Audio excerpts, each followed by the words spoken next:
Muy buenos días, me presento, mi nombre es Laura Lucía Fernández, residente de primer año de la Universidad Surcolombiana de Anestesiología. El día de hoy vamos a hablar sobre la valoración de pacientes cardiópatas para cirugías no cardíacas. Y mi tutor es el doctor Jesús Hernán Tobar. Entonces, la idea del día de hoy es que podamos dilucidar inicialmente un caso clínico, posteriormente vamos a hacer la revisión del tema y al final les voy a mostrar lo que nosotros hicimos para el abordaje de este paciente. ¿Listo? Con la idea de que ustedes, en base a lo que vamos a hablar, me puedan decir qué hubieran hecho diferente o qué faltó en este caso. ¿Listo? Les voy a presentar nuestra paciente. Es una paciente femenina de 69 años que llegó con un motivo de consulta que es, tengo mucha fiebre. Es una paciente que llegó en contexto de un síndrome febril con síntomas respiratorios, se manejó como una bronquitis, recibió su tratamiento para ello. Adicional, estando hospitalizada, presentó dolor abdominal que se irradiaba a dorso, se dejó como un cólico renal, se tomaron imágenes y se evidenció que tenía un lito de 7 milímetros en la unión uretrovesical. Fue valorada por urología, quienes consideran llevarla a ureterolitotomía endoscópica. ¿Listo? Entonces, conociendo un poquito más de nuestra paciente tenía los siguientes diagnósticos: un síndrome febril que ya estaba resuelto para ese momento, una bronquitis resuelta, una hidronefrosis derecha con dilatación pielocalicial de 16 milímetros, que fue evidenciada en una eco de abdomen, un lito distal de 7 milímetros en la unión ureterovesical y un cólico renal secundario. En cuanto a los antecedentes de nuestro paciente, es una paciente comórbida, entonces encontramos que los antecedentes patológicos, esa paciente tenía una cardiopatía hipertensiva, isquémica y arrítmica con una FEBI del 55%.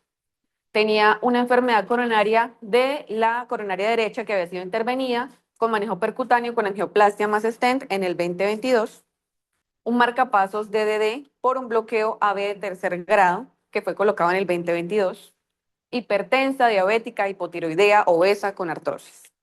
En cuanto a los antecedentes quirúrgicos, fue revascularizada de 3 vasos de la descendente anterior circunfleja y coronaria derecha en el 2018.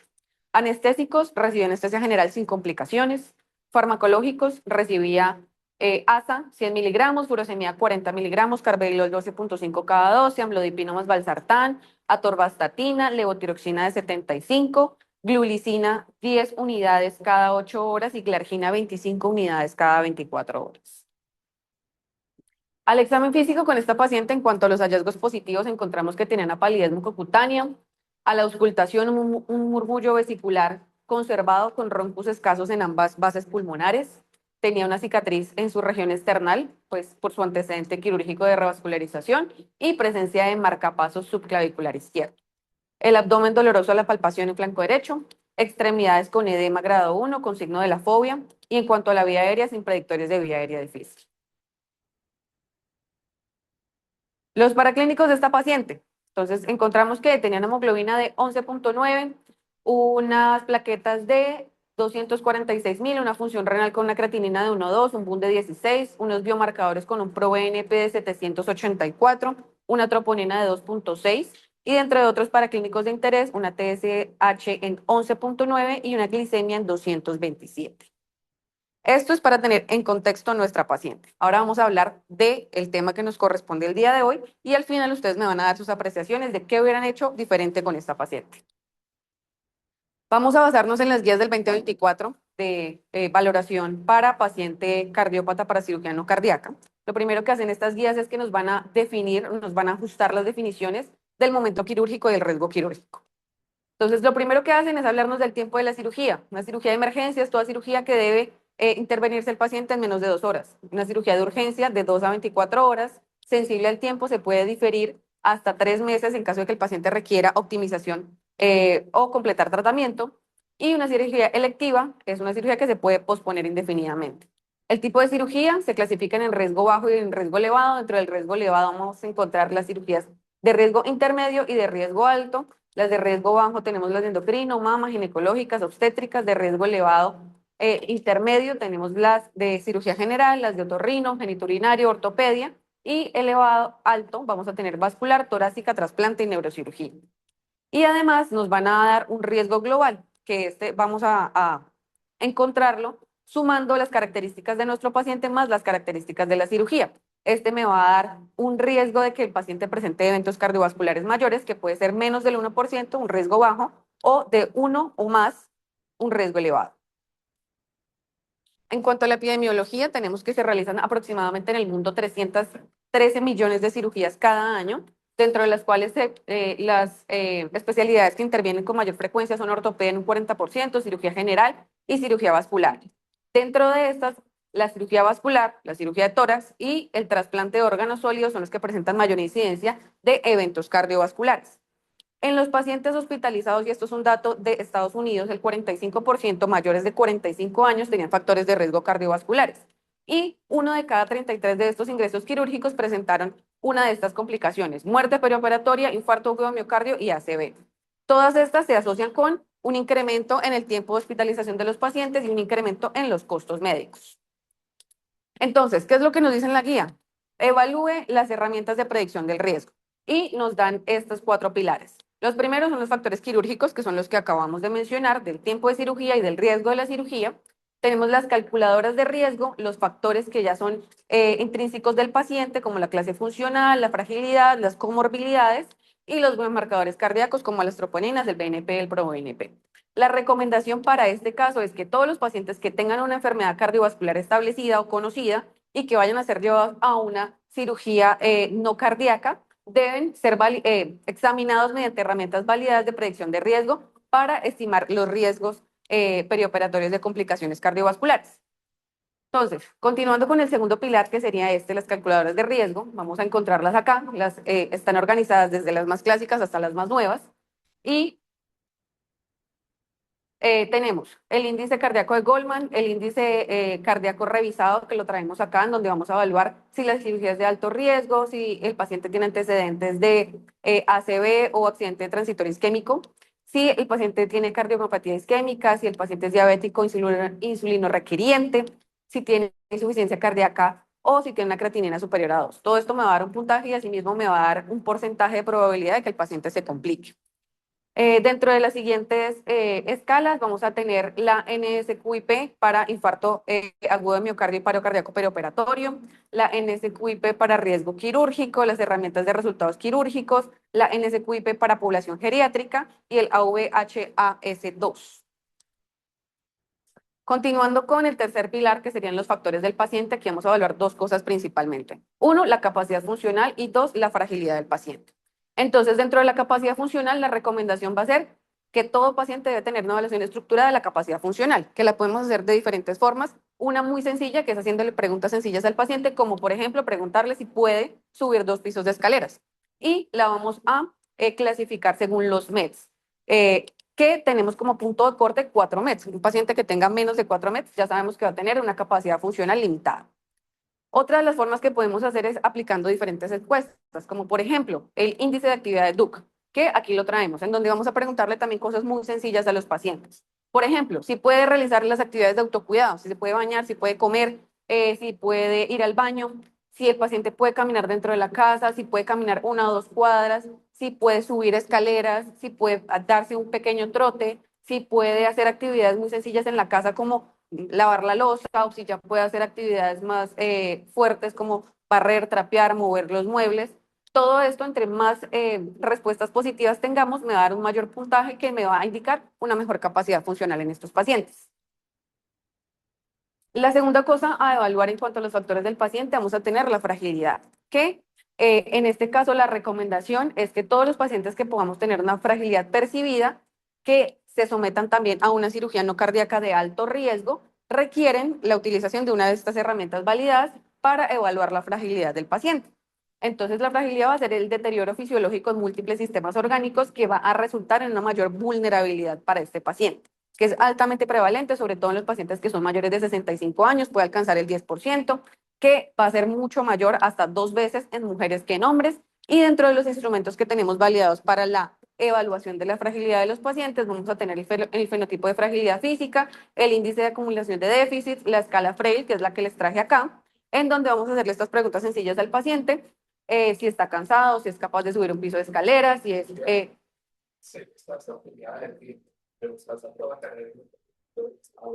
Listo, profe. Gracias. Vamos a hacerlo con más calma. Espero alcanzar. Listo.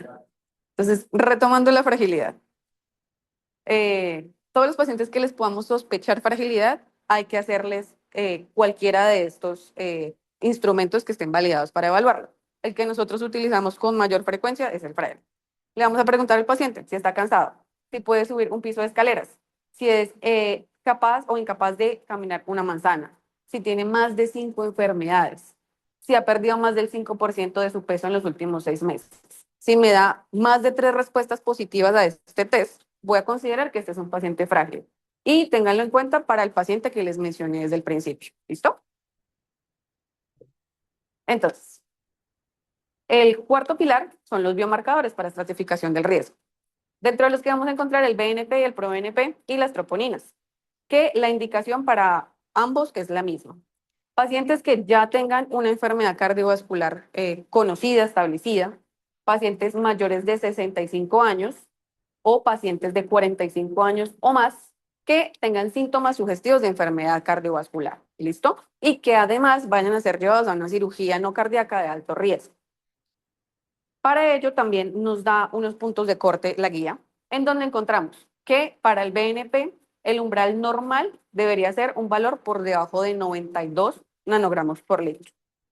Para el ProBNP debería ser normal por debajo de 300. Y en cuanto a las troponinas, como estas varían dependiendo de la técnica, nos establece que el valor normal debe ser inferior al percentil 99 según la técnica específica utilizada. Continuando con el diagnóstico, entonces nos mencionan la importancia del electrocardiograma de 12 derivaciones, que cuándo es importante o realmente cuándo es relevante. Nos dice que nosotros no deberíamos cambiar nuestra conducta con un único electrocardiograma, ¿listo? Porque no sabemos si este hallazgo o anormalidad es algo nuevo que está ocurriendo en el momento del paciente o es algo ya antiguo. Entonces, lo ideal es poderlo hacer de forma comparativa, ¿listo? Lo que vamos a buscar son anormalidades nuevas en estos pacientes, ¿sí? Y en caso de encontrarlas, vamos a generar evaluaciones adicionales para el riesgo cardiovascular de los pacientes. ¿Y cuáles son las anormalidades que nosotros podemos encontrar con mayor frecuencia o que son relevantes? Primero, elevaciones o depresiones del segmento ST, inversiones de la onda T, hipertrofia ventricular izquierda, ondas Q que sean patológicas, bloqueo AB, MOVITS 2 o superior, bloqueos de rama, prolongaciones del QT y fibrilación auricular. Bueno, ¿esto por qué va a ser importante? Porque nos va a cambiar en muchas ocasiones la conducta. Por ejemplo, los pacientes que tengan un bloqueo de rama lo podemos llegar a asociar que presentan con frecuencia alteraciones coronarias. O pacientes con prolongaciones del QT, en estos pacientes yo debo tener cuidado o mayor atención con qué tipo de anestésicos yo voy a manejarlos o qué antieméticos voy a administrarles o antibióticos en algunos casos. Eh, También es importante para determinar si se realiza o no un EKG de 12 derivaciones en estos pacientes, el tipo de cirugía. Entonces, para las cirugías de riesgo elevado, que son las de intermedio y alto, vamos a tener que, si los pacientes van a este tipo de cirugías, tenemos que evaluar si tienen algún antecedente de alguna enfermedad cardiovascular. Entonces, si tienen enfermedad coronaria, si tienen arritmias significativas, si tienen enfermedades arteriales periféricas, si tienen ACV o cardiopatías estructurales. En caso de que el paciente vaya para cirugía de riesgo elevado y además tenga alguna de estas comorbilidades, sí se beneficia de hacerle un EKG de 12 derivaciones. En caso de que vaya para cirugía de riesgo elevado, pero no tenga un diagnóstico establecido, también puede llegar a beneficiarse. Es una recomendación clase 2B. En este caso, pues hay que individualizar cada paciente. Y si el paciente, por el contrario, de ir a una cirugía de riesgo elevado va para una cirugía de riesgo bajo, no se beneficia de un EKG de 2 derivaciones. En cuanto a la evaluación de la función ventricular, vamos a tener que la evaluación del ventrículo derecho va a ser importante porque en caso de tener una alteración a este nivel, esto nos va a indicar que el paciente va a tener un peor resultado si presenta un síndrome coronario agudo. Sin embargo, no se recomienda esta evaluación del ventrículo derecho de rutina en pacientes que no tengan síntomas o que estén clínicamente estables. Por otro lado, tenemos la función del ventrículo izquierdo. Y aquí voy a interrogar a mi paciente evaluando signos clínicos de falla cardíaca, sí, de falla cardíaca. Entonces, si el paciente presenta disnea, si tiene edema, si tiene alguna sospecha de disfunción ventricular izquierda. En caso de que sí lo presente, hay que evaluar si el paciente ya tenía previamente su diagnóstico de falla cardíaca. En caso de que tenga los síntomas y tenga el diagnóstico, yo me beneficio de realizarle una evaluación preoperatoria de ese ventrículo, ¿listo? Para evaluar el estado o la progresión de esa enfermedad. En caso de que yo tenga los síntomas, pero no tenga un diagnóstico, con mayor razón debo evaluar esta función del ventrículo para poder buscar el diagnóstico en este paciente, porque tiene clínicamente signos de falla. Si el paciente no tiene ningún signo clínico, no se beneficia de la evaluación de la función de este ventrículo. Luego nos hablan de las pruebas de estrés, que las pruebas de estrés nos refieren unos pacientes específicos en los que son indicados realizarlo. ¿Por qué? Porque esta anormalidad en una prueba de estrés, que es una inducción de isquemia, tiene un valor predictivo positivo bajo, ¿sí? Y no se ha demostrado que me genere un valor pronóstico adicional a yo solamente hacerle a mi paciente las escalas de riesgo y tomarle unos biomarcadores, ¿sí? No se ha demostrado que sea superior a esto. Entonces, en los pacientes que tienen un bajo riesgo de eventos perioperatorios, que tienen un procedimiento de bajo riesgo y que aparte tienen una capacidad funcional normal, yo no debería realizar. ¿En quiénes sí debería realizar? Entonces, en los pacientes que tienen una clase funcional pobre o que es desconocida, que tienen una cirugía de un riesgo quirúrgico alto y en pacientes que tienen riesgo elevado de presentar eventos cardiovasculares. Hay varias formas de realizarlo, diferentes modalidades, dentro de las cuales encontramos la prueba de estrés farmacológica con vasodilatadores, que está contraindicado en taquicardia ventricular, en bloqueos de alto grado, en pacientes con hipotensión, con enfermedad broncoconstrictiva, que han recibido dipiridamol o aminofilina, cafeína en las últimas 12 horas. También podemos hacer una prueba de esfuerzo con ejercicio, que la única contraindicación es que el paciente físicamente no puede realizar el ejercicio. Y podemos realizar una ecocardiografía de estrés con dobutamina, que está contraindicado en pacientes con estenosis crítica o con obstrucción del tracto de salida del ventrículo izquierdo, porque podemos generar alteraciones hemodinámicas. Bueno, aquí tenemos el cateterismo. ¿Cómo puedes revisar si podemos quitar eso negro de allá? ¿Por qué? ¿En qué pacientes estaría indicada? Primero, hay que evaluar tanto el riesgo del paciente, el riesgo quirúrgico y la capacidad funcional. Si mi paciente es de alto riesgo, va para una cirugía de alto riesgo y su capacidad funcional está comprometida, debería considerar la realización del mismo. En estos pacientes no se considera que debería realizarse de rutina para todos. ¿Por qué? Porque hay datos insuficientes que me muestren que si yo le aplico este estudio a todos los pacientes, no voy a tener mejores resultados posoperatorios ni a corto ni a largo plazo. Entonces está indicado en los pacientes que presentan síndrome coronario agudo, que tienen angina a pesar de tener un tratamiento óptimo, que tienen isquemia moderada grave o que tienen una enfermedad obstructiva que comprometa el tronco coronario izquierdo. ¿Cuándo realizar la revascularización? Entonces aquí hay que tener en cuenta que puede ser requerida hasta en un 18% de los pacientes. Sería previa a la cirugía. Previa a la cirugía, ¿No? sí. O sea, posponer la cirugía inicial del paciente para ya la cirugía. Sí.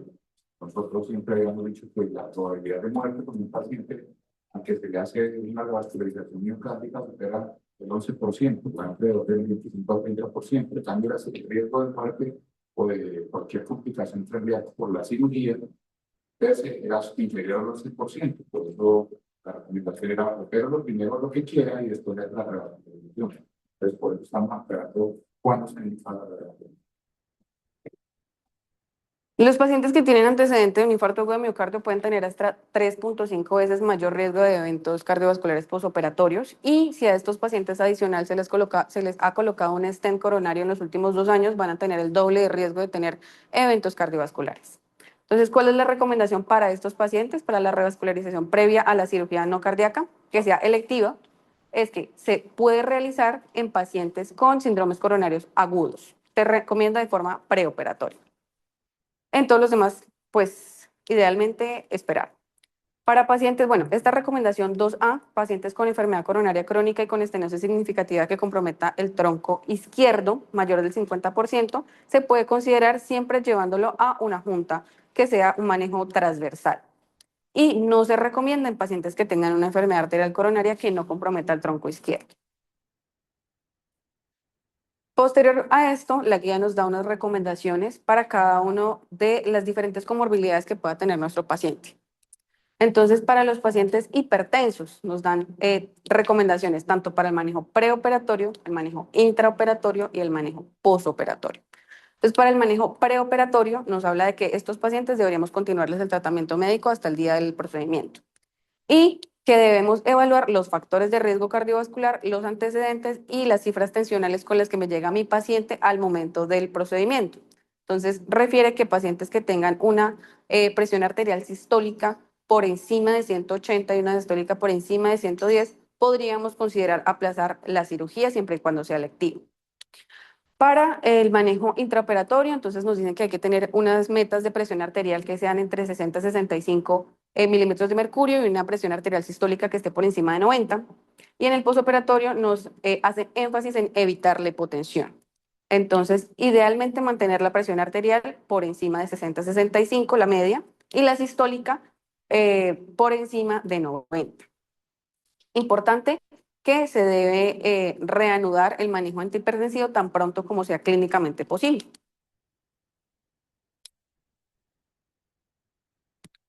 Posteriormente vamos a tener nuestros pacientes con falla cardíaca, entonces los que van a cirugía electiva debemos suspender los medicamentos, los SGLT2 porque me pueden producir acidosis metabólica. Luego vamos a tener dos estados clínicos de nuestros pacientes, el paciente con falla cardíaca que está compensado y el paciente que está descompensado. Entonces, en el paciente con falla cardíaca compensada deberíamos continuar el tratamiento óptimo, excluyendo estos inhibidores, a menos que el paciente tenga alguna contraindicación en el momento y deberá seguirlos consumiendo, y se puede llevar a procedimiento así. Por otro lado, vamos a tener los pacientes que tienen una falla cardíaca descompensada. En este caso, pacientes que estén descompensados o hemodinámicamente inestables, lo mejor sería posponer la cirugía, que sea programada, y consultar a un cardiólogo. Lo que más nos hacen énfasis desde el inicio de estas guías es hacer un manejo conjunto, no solamente a nosotros, sino transversal, incluyendo cardiología, incluyendo hemodinamia, incluyendo cirugía cardiovascular, para poder dar una visión holística del paciente. Luego tenemos los pacientes con cardiopatía hipertrófica, que son pacientes que en este caso nos dan una recomendación importante que es evitar la inestabilidad hemodinámica, ¿sí? Porque estos pacientes pueden tener obstrucciones dinámicas del flujo. Entonces, ¿qué nos recomiendan? Uno, debemos continuar los beta bloqueadores o los bloqueadores de los canales de calcio. Debemos evitar la hipovolemia y la hipotensión, la hipovolemia y la reducción de la precarga y la hipotensión y la reducción de la poscarga. ¿Y qué hacemos si el paciente está hipotenso? Entonces, debemos priorizar la administración de líquidos endovenosos. Podemos utilizar alfagonistas en vez de betagonistas. Podemos realizar una ecocardiografía intraoperatoria para poder evaluar si el paciente en ese momento me está presentando una obstrucción del tracto de salida del ventrículo. Y también podemos evaluar la necesidad del inicio de beta bloqueadores para reducir la contractibilidad del miocardio y aliviar la obstrucción del tracto de salida. En los pacientes con hipertensión pulmonar, entonces hay diferentes momentos clínicos de estos pacientes. Entonces, la primera recomendación es para los pacientes que están estables, pacientes que ya han venido consumiendo su tratamiento, tienen una dosis establecida. En estos se recomienda continuar tal cual tienen el manejo médico y todo esto para reducir la posibilidad de que presenten aumento de los desenlaces cardiovasculares. Los pacientes que tienen una hipertensión pulmonar grave y que van a ser sometidos a cirugías de alto riesgo, idealmente, pues refieren acá que si en su unidad o en su hospital no tienen la posibilidad de dar este manejo conjunto con otras especialidades como cardiología, deberíamos remitir al paciente con un especialista en hipertensión pulmonar para optimizar al paciente previo a llevarlo al procedimiento quirúrgico. Luego también tenemos los pacientes que también una hipertensión pulmonar grave y van a ser sometidos a cirugías de alto riesgo. Recomiendan la monitorización invasiva en estos pacientes, tanto en el intraoperatorio como en el posoperatorio. Y en los pacientes con hipertensión pulmonar precapilar, recomiendan el uso de vasodilatadores pulmonares que pueden ser inhalados para reducir la poscarga elevada del ventrículo derecho y prevenir la insuficiencia cardíaca. Hay un apartado de cardiopatía congénita del adulto. Aquí nos van a dividir los pacientes en dos grupos, los de bajo riesgo y los de riesgo elevado. Entonces, en estos pacientes con un riesgo elevado, que son los de intermedio y alto, van a recomendar, previo a dar el aval del procedimiento o iniciar el procedimiento, una valoración por cardiología o un especialista en cardiopatías congénitas del adulto, ¿sí?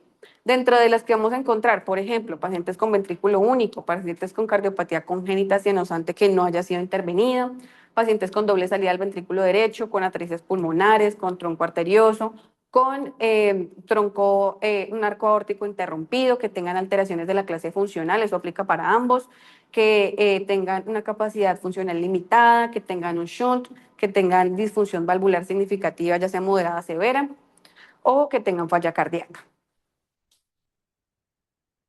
Posteriormente, hablando de las valvulopatías, tenemos la estenosis aórtica, que la recomendación número uno es que estos pacientes deberían intervenirse antes de ser llevados a cirugía, ¿sí?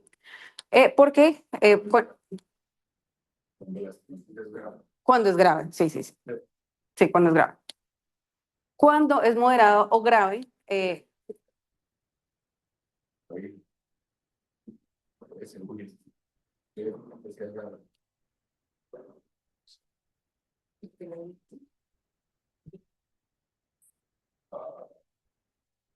no se llama la atención. Entonces, ya tiene ya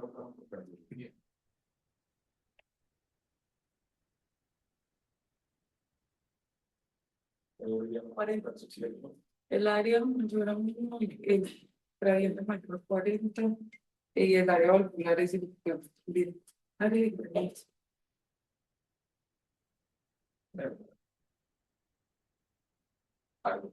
Área gradiente. Yes. Área gradiente, el yes pico.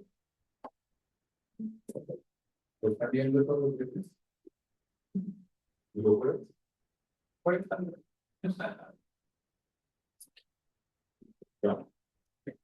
bueno, entonces esa es la recomendación para los pacientes con una estenosis aórtica grave. Si es moderada grave, se recomienda tomar una ecocardiografía preoperatoria. Y si los pacientes están asintomáticos y tienen una función sistólica del ventrículo izquierdo normal, se recomienda que pueden ser llevados a cirugía electiva de bajo riesgo solamente. ¿Listo? Entonces, si estos pacientes con estenosis aórtica grave van a ser llevados a cirugía urgente o electiva, hay que primero hacer un debate multidisciplinario, incluyendo cardiología, anestesiología y cirugía. Y si el paciente está sintomático, hay que considerar si es candidato para cambio valvular. Si no, hay que considerar un cambio del manejo quirúrgico para una técnica menos invasiva. En caso de que sí sea candidato, evaluar cuál sería la forma más beneficiosa para este paciente, ser llevado a su recambio valvular. Por otro lado, tenemos los pacientes que estén asintomáticos. Vamos a evaluar la FEBI de estos pacientes. Si está disminuida, debemos considerar si es candidato o no para cambio valvular. Si está normal, entonces consideramos si el paciente va a ser llevado a cirugía de riesgo elevado. Si no va a ser llevado a cirugía de riesgo elevado, podemos proceder a la cirugía electiva de bajo riesgo. Pero si sí va a ser llevado a cirugía de riesgo elevado, podemos considerar si se puede retrasar este procedimiento y si es candidato para cambio valvular. En cuanto a la estenosis mitral, también recomiendan que en una estenosis mitral grave se debe evaluar la necesidad de que el paciente requiera un cambio valvular antes de ser llevado al procedimiento. Que estos pacientes se recomienda una monitorización hemodinámica invasiva tanto en el intraoperatorio como en el posoperatorio y debe llevar un control de la frecuencia cardíaca perioperatoria. En los pacientes con regurgitación crónica aórtica y mitral, entonces que sea moderada o grave, es necesario hacer siempre un eco previo al procedimiento. Puede llegar a necesitar una intervención valvular antes de la cirugía y es importante siempre tener en cuenta que estos pacientes con insuficiencia que sea moderada o grave, evaluar la función sistólica del ventrículo izquierdo, ¿sí? Para evaluar si es necesario o no realizar esta cirugía y si se puede diferir o no. En los pacientes que van a ser llevados a TAVI o a reparación transcatéter de válvula mitral borde a borde, la recomendación es que tan pronto se pueda resolver la alteración valvular, es posible llevarlo a procedimiento quirúrgico. En los pacientes con fibrilación auricular vamos a tener que En el preoperatorio vamos a evaluar si este paciente viene con una FA que es de reciente diagnóstico, de reciente comienzo, y adicional está en contexto de un síndrome coronario agudo, sería ideal realizar el inicio de la terapia anticoagulante en el posoperatorio, considerando siempre los riesgos y beneficios tanto del tromboembolismo como de los sangrados en estos pacientes. Adicional, debemos tratar los desencadenantes que puedan estar generando o contribuyendo a esta fibrilación auricular, sobre todo en los pacientes que tienen respuesta ventricular rápida. Y al egreso es importante hacer un seguimiento ambulatorio para la estratificación del riesgo de tromboembolismo o de sangrado en estos pacientes. En cuanto a los dispositivos electrónicos implantables, vamos a tener que siempre hay que preguntarle al paciente la identificación del dispositivo. Entonces vamos a evaluar dónde está sensando y dónde está enviando la señal, el fabricante y el modelo para nosotros asimismo tomar decisiones. En las pacientes que van a cirugía que van por encima del ombligo, es importante tener en cuenta que este marcapaso debe ser reprogramado o se debe colocar un imán que sea generador de modo asincrónico del marcapasos. Para estos pacientes que tengan marcapasos sin cable, también se pueden llevar a cirugía que genera interferencia electromagnética. Por lo tanto, deben ser previamente valorados por electrofisiología para que los coloquen en un modo asincrónico. No, así, pero-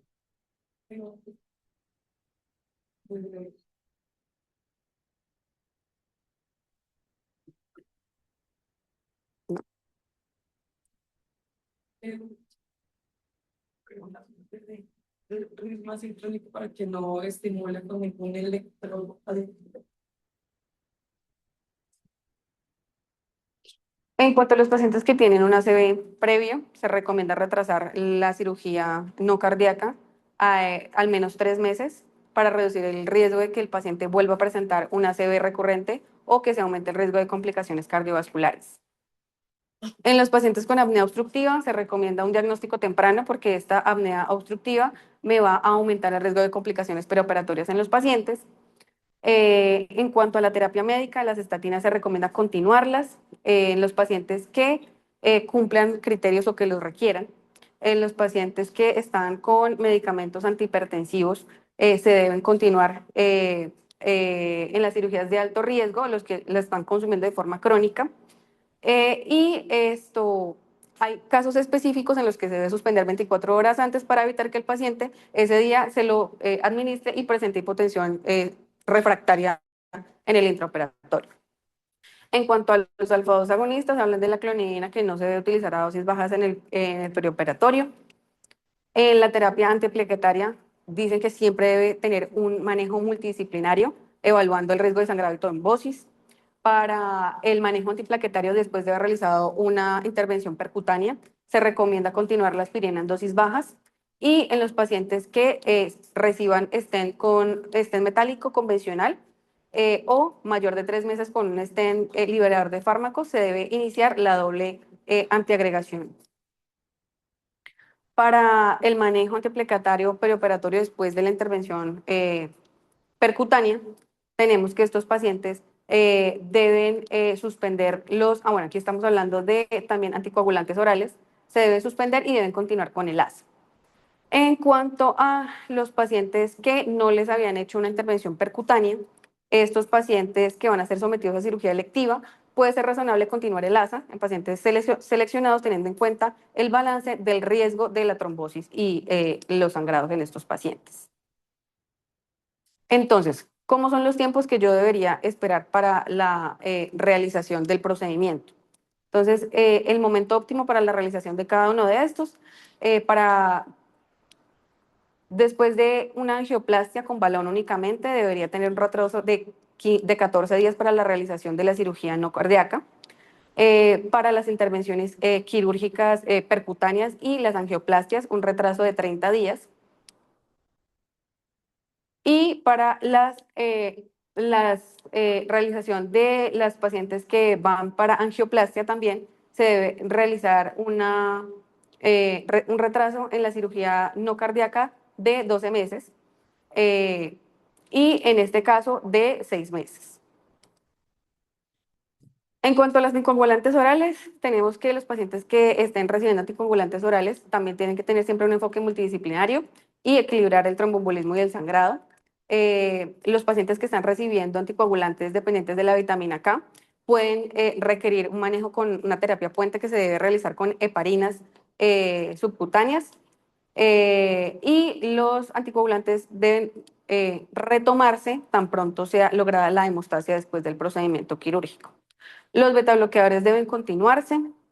Se habla de que los pacientes de forma preoperatoria, si yo considero que se benefician del manejo con betabloqueantes y no los vienen recibiendo, yo debería iniciar el manejo al menos 7 días antes del procedimiento para yo así evaluar la tolerabilidad y la titulación del fármaco. Sin embargo, en los pacientes que yo considero que no lo necesitan de forma inmediata, no debería iniciar el tratamiento antes del procedimiento. En cuanto a la glucosa en sangre, es importante tomar una hemoglobina glicosilada en los pacientes que no tengan estudios recientes de al menos de 3 meses. Se deben suspender los SGLT2, como ya hablamos previamente, por el riesgo de acidosis perioperatoria.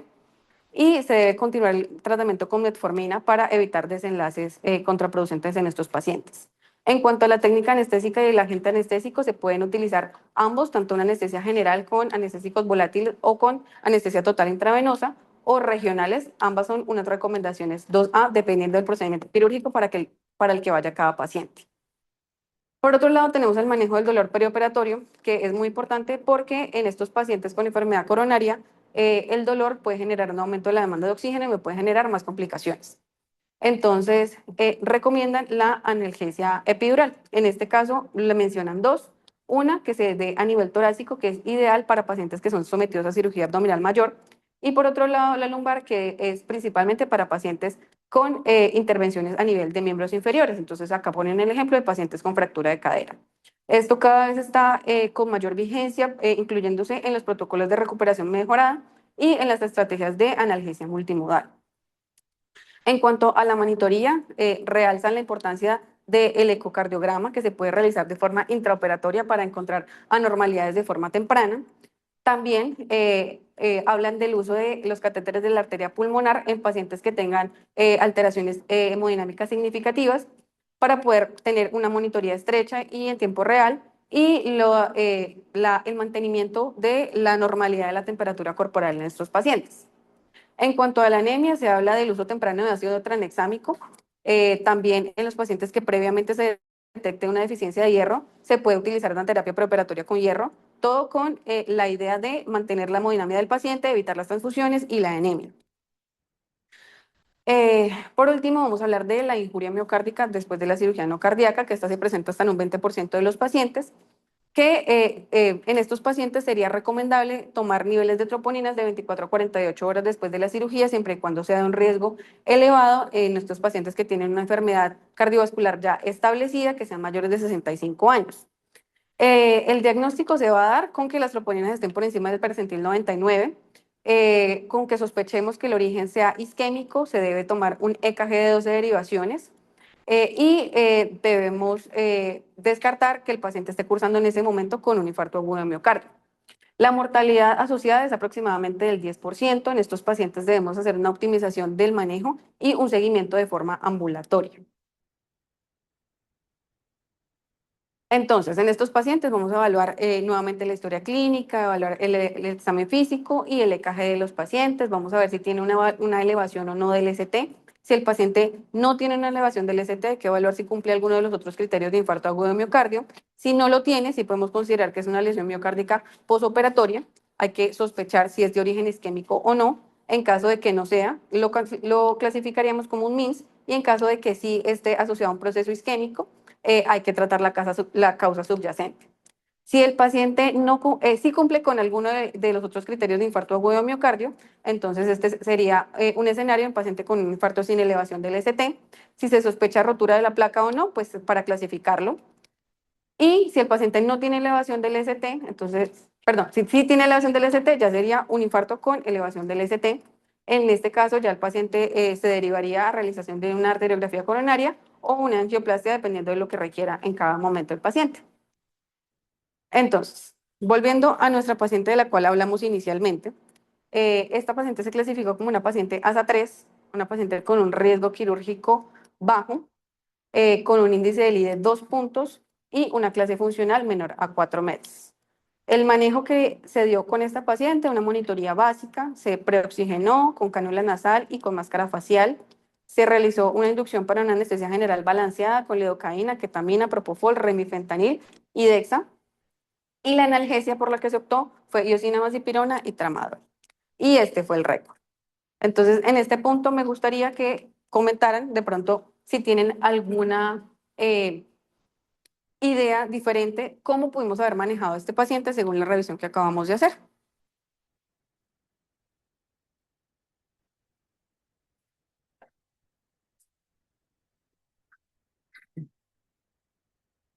Paciente fue la enfermedad congénita. ¿Qué dosis? Profe, estaba 0.15. Estaba bien. 0.15. ¿Dónde dice? No está ahí. Entonces no sabemos la dosis. ¿Alguna vez le quitaron? ¿Fue bien su hogar? ¿Trabajaron en el Al finalizar el procedimiento se retiró. No está. La dosis total de remifentanil se le pasó a la paciente con el programa. Ahí no está.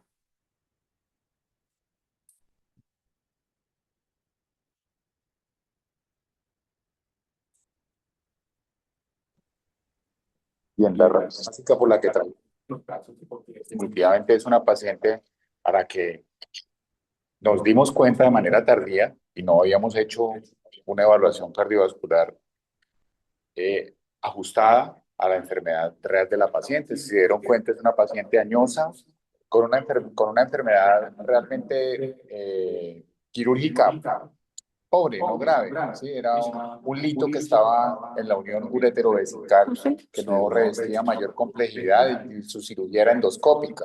Sin embargo, la paciente tiene unas comorbilidades, tiene un problema cardíaco y es que a nosotros nos enseñaron, hablo de quienes tenemos más de 30 años, 40 años, que el paciente que tiene ya una revascularización miocárdica, esa revascularización va a ser permeable entre 10 y 14 años. La paciente le hicieron eso en el 2018, una enfermedad de 3 vasos, y 2 años antes de traer la cirugía, vuelven y le hacen una revascular, Angioplastia. una angioplastia con colocación de stent. Es decir, era una señora que probablemente tenía un trastorno metabólico tan severo que hacía obstrucciones y obstrucciones y obstrucciones. Y como la clase funcional no era valorable, digamos que las herramientas que teníamos no nos parecieron suficientes argumentos para hacer una evaluación adecuada de la paciente.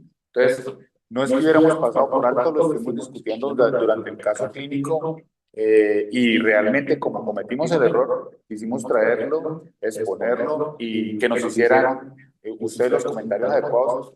¿Qué hacen ustedes cuando se enfrentan a una paciente como esta? Nos llega esa misma paciente, ¿cuál sería la propuesta? ¿La detienen? ¿La pasan? Si se dieron cuenta dentro de las recomendaciones que presentó Laura Lucía, son claros en mencionar que si la cirugía genitourinaria es de riesgo intermedio. Ahora, la cirugía mínimamente invasiva, como la cirugía endoscópica, la laparoscópica, todo esto, es también igual considerada de este tipo, porque lo que nosotros habíamos evaluado antes era que era de bajo riesgo, ¿sí? Entonces, de hecho, fue un procedimiento tan corto que ni siquiera gastamos 1 hora en ella, pero igual, el riesgo estaba latente y queremos que ustedes nos aporten sobre, enfrentándose a esta paciente, ya teniéndola ahí, ¿qué le hacen? Para el auditorio que tenemos virtual, por supuesto que estamos interesados en escucharlos también, en que nos aporten, en que para nosotros no es un problema, no es pretender ocultar errores, por el contrario, es decir, nos equivocamos, fuimos de pronto muy laxos en la evaluación preoperatoria de esta paciente y recordamos este tipo de guías y que hubiéramos hecho cada uno de nosotros. Muchas gracias, los escuchamos.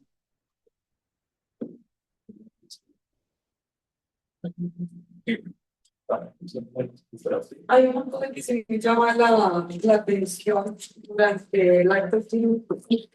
Es que pues, no estaba viendo ahí la frecuencia cardíaca, pero según esto siempre estuvo con unas frecuencias cardíacas por encima de 90 aproximadamente. Y si bien recordamos todo el proceso fisiológico del llenado miocárdico y de la irrigación miocárdica, una de las pautas establecidas se basa generalmente es en evitar la taquicardia en pacientes con una enfermedad cardíaca. Y eso se define precisamente por el aumento del riesgo, pues, o porque el corazón se perfunde pues, en diástole. Y si se aumenta la frecuencia cardíaca, pues el ciclo de la diástole va a disminuir, disminuyendo así, valga la redundancia, el llenado de esas arterias coronarias y aumentando el riesgo perioperatorio. Esa es una. La otra es que de entrada tenía una TSH de 11 punto algo, en donde si bien es una cirugía no cardíaca, es una cirugía sí de riesgo intermedio, el aumento de las TSH, o sea, visto que las TSH elevadas por encima de 10 aumentan el riesgo también perioperatorio porque tienen, o sea, tienen una alteración en las fluctuaciones hemodinámicas durante la anestesia y después de ella. Entonces, disminuyen el gasto casi en un 30% cuando se tiene una TSH elevada que sopesa pues o se adiciona a los cambios hemodinámicos per se de los anestésicos. Entonces, todo esto genera que obviamente aumente el riesgo tanto intraoperatorio como en el posoperatorio. Entonces, una de las recomendaciones, obviamente toca individualizarla, si es una urgencia, pues hacerla, es precisamente llevar a un grado de control de la tiroides para llevar a una cirugía electiva, si es el caso, ¿no? Individualizado. ¿Qué más? No sé, mis compañeros. Lucía, muchas gracias por la exposición, muy completa. Pues en realidad te vas a dar cuenta que los pacientes cardiópatas realmente son un abanico muy grande y todo se va a basar en una balanza, ¿no? O sea, todo tienes que poner en balanza riesgo-beneficio, estado de la paciente, electiva, cirugía emergente, cirugía de urgencia, etcétera.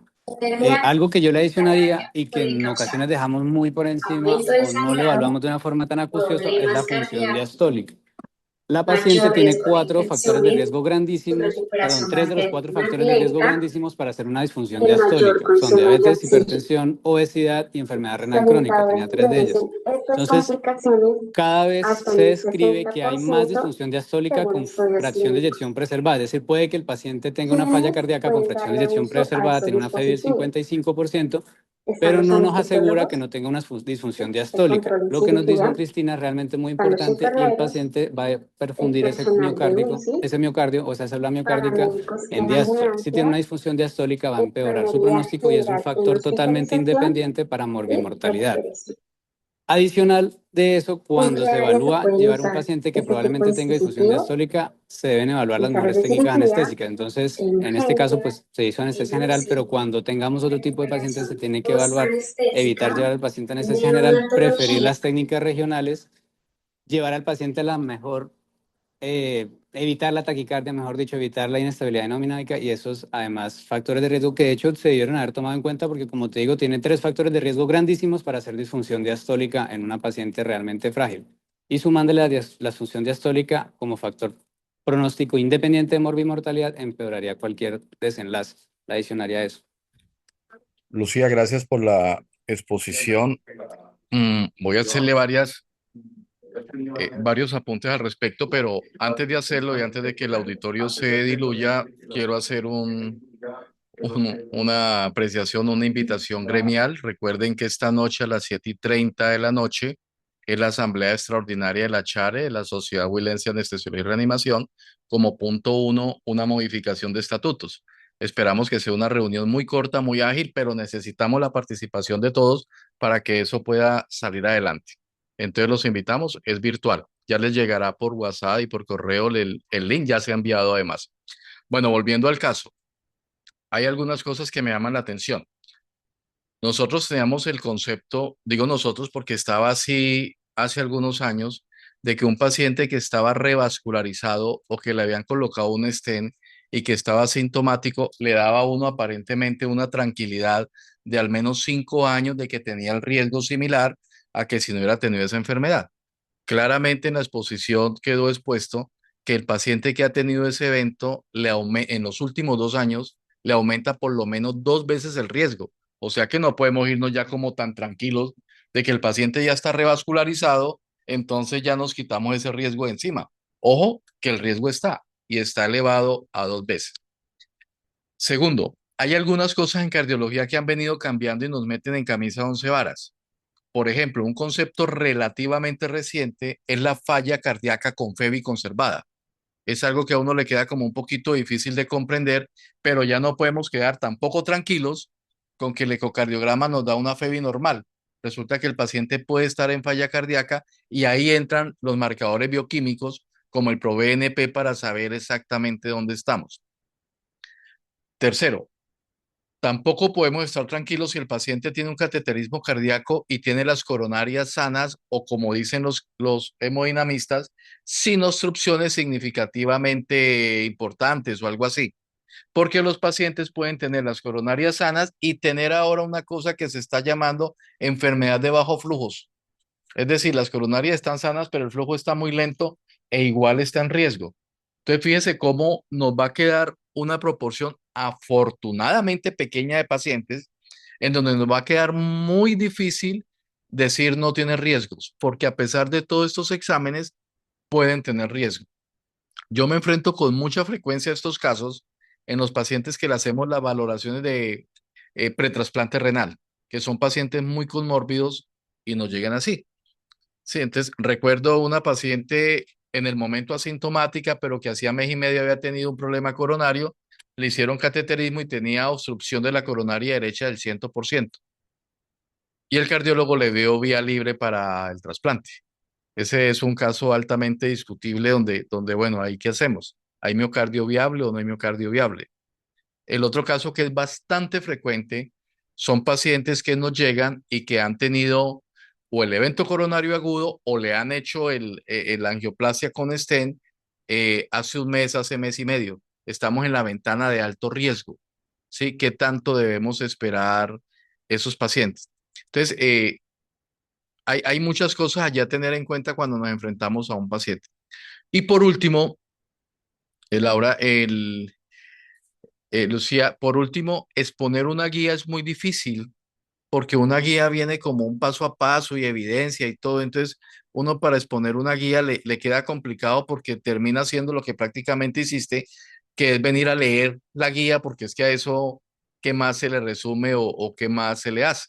Entonces, pues terminamos haciendo unas exposiciones largas. Entonces, en las guías es muy difícil que al auditorio, tanto el presente como el que está virtual, pues le quede algo práctico de la exposición porque tenemos que ir cada uno a mirar la guía y a maciarla y a entenderla y a estarla mirando con mucha frecuencia porque hay muchas situaciones específicas.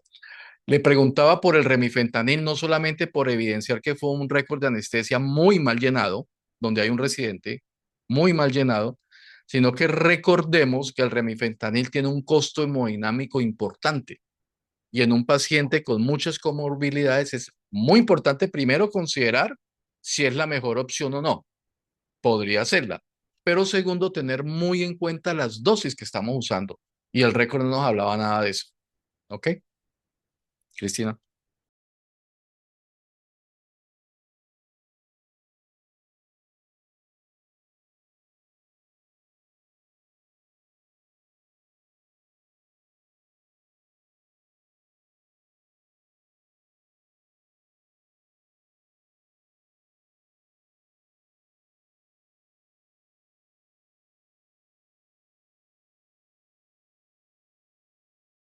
De un paciente cardiópata para procedimientos quirúrgicos por más de 10 minutos aumenta el riesgo de todos los eventos posteriores cardiovasculares, o sea, el doble, casi el triple, si no lo tuvieses hipotenso. Y esos 10 minutos se basan, de 7 a 10 minutos se basan, no solamente 7 minutos seguidos, 10 minutos seguidos, es la sumatoria de todos los eventos de hipotensión durante el acto quirúrgico. Entonces, los 2 minutos en la inducción, los otros 2 minutos posteriores, al final otros 2, luego otros 2, 8. Entonces ya le estás aumentando el riesgo en el evento cardiovascular. Pues conclusión, estos pacientes en lo posible, si es la indicación, deberían estar enfrentados a una inducción anestésica con inicio, y eso pues ya es experiencia, y pues los profes me ayudarán si también lo hacen, con un soporte vasopresor para evitar ese descenso abrupto de la presión arterial, ese aumento de la frecuencia cardíaca, precisamente desde el proceso de inducción, es decir, antes de tener una puerta, pues un pie adelante de esa hipotensión, y pues así disminuirle riesgos, como algo así como el perioperatorio muy general.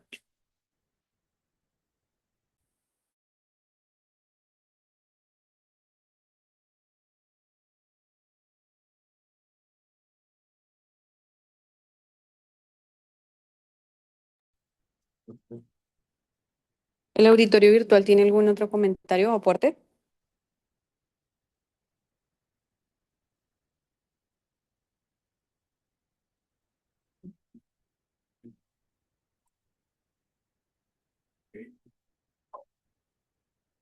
Bueno, muchas gracias.